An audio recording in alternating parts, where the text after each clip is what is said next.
jak těžkej dým. Podpatky řežou ticho pod neonovým snem. V očích bouře, co neumí spát, každý její dotek chtěl by světu krást.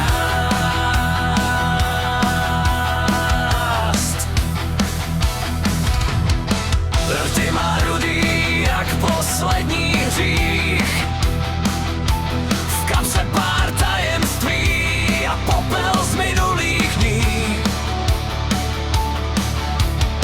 Směje se ďáblu přímo do tváře, ale doma sama ticho nezvládá.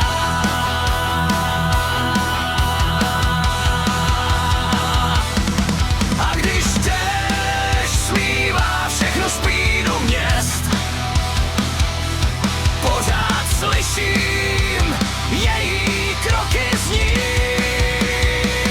Růžový plášť v černý tváři, anděl z kouře v nočních zářích. Srdce hoří, svět se ztrácí, když mě lívá v dešti nad ránem. Růžový plášť v černý tváři, smutek schován pod maskou září.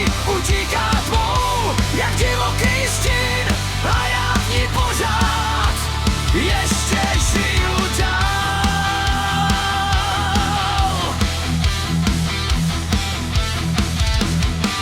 Na zastávkách nechává svý jméno spát. Cizí ruce neumí zahřát. Každá noc je jak rozbitej film, kde hlavní role bolí čím dál víc.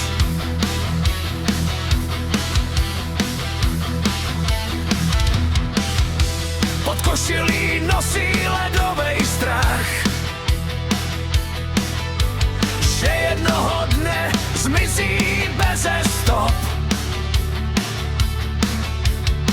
Jenže když tančí mezi světlama aut, vypadá jak královna všech pádů.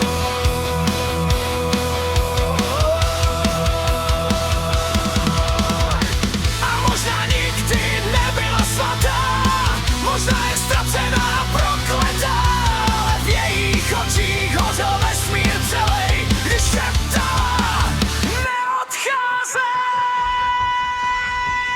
Růžový plášť v černý tváři, anděl z kouře v nočních zářích. Srdce hoří, svět se ztrácí.